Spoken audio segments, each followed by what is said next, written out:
जय जगन्नाथ जय श्रीमन्नारायण।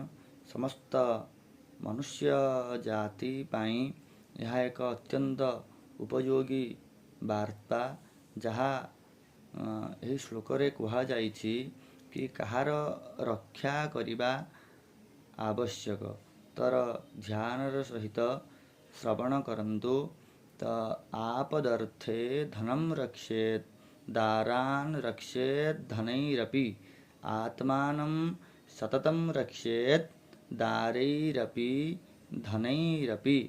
प्रथमे गण न आपद आर्थे धनम रक्षेत कौनसी व्यक्ति बा आपत्ति काल पाई किछि किछि धन संग्रह करिबा आवश्यक।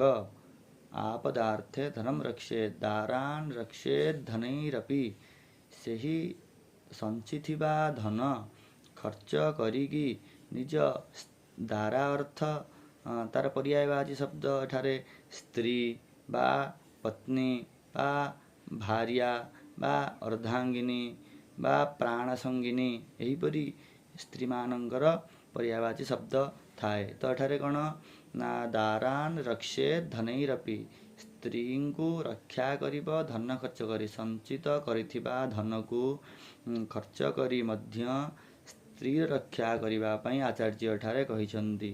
स्त्री रक्षा काहींकी ना एपरी एक जीवन रे एपरी समय आसी थाए जेतेबेले धनर आवश्यकता न थाए सेतेबेले स्त्रीर आवश्यकता पड़ी थाए बा धर्म पत्नीर आवश्यकता पड़ी थाए जेपरी आमर वृद्धावस्था। तेणु आचार्य मतरे धन खर्च करिकी मध्य स्त्रीर रक्षा करिबा नित्यांत आवश्यक।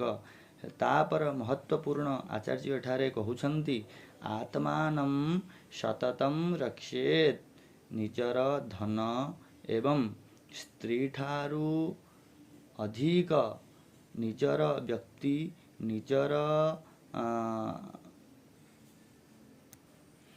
एठारे आचार्यंकर विचार एहा कि आत्मानं सततं रक्षेत कौनसी व्यक्ति निजर धन एवं स्त्री ठारू अत्यंत आवश्यक निजर रक्षा करिबा आवश्यक। अर्थात व्यक्ति निजर पत्नी एवं धन ठारू निजर रक्षा करिबा नित्यांत आवश्यक। जदि निजर ही नाश होइजिव जदि निजर ही शरीर असुस्थ थिब निज ही क्षति रे थिबे ताले अन्यर रक्षा किपरि संभव हेइ पारिबो।